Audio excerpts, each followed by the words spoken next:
Pues hoy es Día Internacional de la Lucha contra la Corrupción.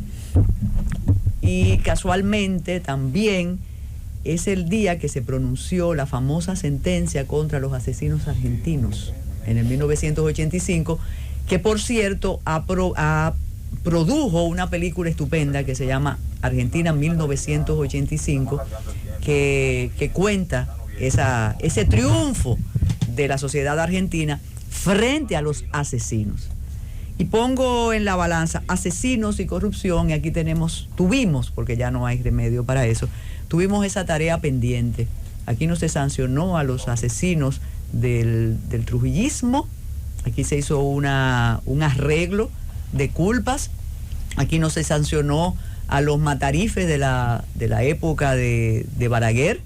Ellos se convirtieron, ayudaron a construir iglesias, iban a las misas, y no, eso es un pendiente que ya ni vale la pena decir, que la impunidad contra los criminales, contra la violencia. Entonces, la lucha contra la corrupción ha sido un mandato internacional, y aquí lo fuimos acatando y lo fuimos entendiendo, pero abogábamos por el fin de la corrupción sin tener la corrupción tipificada.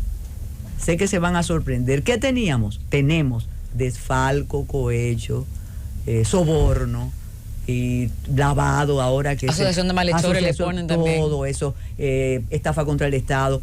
Pero hablábamos de corrupción, y todavía, ustedes que estaban mencionando la historia temprana del fútbol, cuando tú decías, ese muchacho es un corrupto, es un muchacho que llegaba tarde, o que tomaba alcohol, o que tenía una vida disoluta. A partir del 2010, la Constitución de la República Dominicana incluyó la corrupción. Pero hay algo más. ¿Cómo han manejado los políticos dominicanos y las políticas el tema de corrupción? ¿Cómo ha servido de ariete para lograr cosas?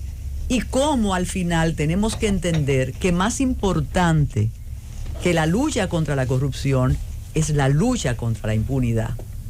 En el 1996, cuando asumió Leonel Fernández la presidencia de la República, se dedicó a diseñar el andamiaje jurídico que permitiría la persecución contra los desfalcadores, contra los ladrones del erario.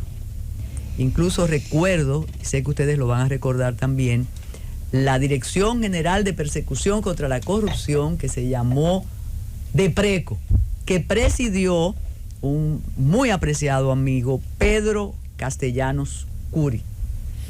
Y entonces ahí se hacían esos seminarios contra la corrupción, la lucha contra la corrupción, se hablaba de eso. La persecución en sí no se dio, porque ¿a quién iban a perseguir? A los del partido, del gobierno anterior. Y ahí hubo todo un acuerdo implícito que impedía esa persecución. Recordemos también cómo durante los 12 años de Balaguer, más que durante los 10 siguientes, Balaguer, sagaz, sabio, pragmático, decía y repetía: la corrupción se detiene en la puerta de mi despacho. ¿Qué estaba diciendo Joaquín Balaguer? Sí, hay corrupción, la ración del BOA, como él decía, pero yo estoy indemne, yo no tengo que ver nada con eso. Luego, y lo recordaba esta mañana, de esas cosas de la vida, y después asumí que ya está muerto, Dorín Cabrera creó la campaña. Cuando digo eso, fue muy buen amigo también. Dorín Cabrera creó aquello de las manos limpias para que sirviera de eslogan a la campaña de Salvador Jorge Blanco. Resultó exitosísimo aquello, pero oh paradoja de la vida, Salvador Jorge Blanco fue condenado por haber cometido actos de corrupción. De corrupción, no, vuelvo y digo, no se llamaba así, jurídicamente no existía esa tipificación, sino por ventas sobrevaluadas, por permitir y auspiciar una serie de infracciones. En esa época yo conocí la palabra peculado. El peculado, en una voz que no quiero recordar. Sí, que bueno, esa que usted no quiere recordar, sí, que la mencionaba constantemente, el peculado. Que ahí se inventó aquella adefesio jurídico llamado denuncia querella. Denuncia querella. Y esa denuncia querella ya llegó. La prevaricación se estilaba mucho también decirlo. Exacto. Entonces, Salvador Jorge Blanco, el de las manos limpias, fue condenado y después vinieron todas aquellas acciones y siempre las denuncias de yo no, tú sí. Tenemos que recordar a otro amigo, Franklin Almeida, cuando dividió el país entre corruptos y peledeístas. Después él trató de explicar que sí, que no y que ajá. Pero en el Día Internacional de Lucha contra la Corrupción, el balance que tenemos no es agradable. Es algo más de deseo y de fantasía que de realidad, porque corromperse o delinquir es parte de la naturaleza humana. Lo que sí debemos abogar es por el cese de la impunidad, que cuando usted cometa una infracción que esté tipificada en el Código Penal, no solo la corrupción pública, la sustracción del erario, del dinero del erario, sino también el que corrompe. Así como para existir una mujer prostituida tiene que existir un prostituyente, para existir un corrupto tiene que existir un corruptor.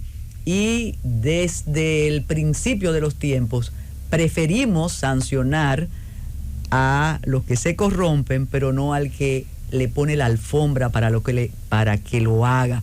Es el caso de los grupos corporativos, de los grupos empresariales y de la propia corrupción nuestra, aquella que nos hace atravesar una calle aunque el semáforo esté en rojo, aquella que nos hace regatear el peso de la energía, el precio de la energía eléctrica, y entonces tiramos un cable y lo ponemos. Es decir, es muy amplio el mandato de lucha contra la corrupción.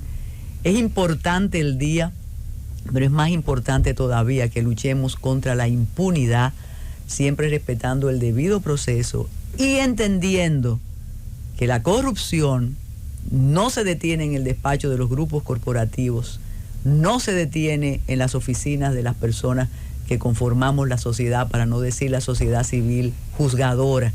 Entonces, propicio es el día para recordar esta fecha. Francis.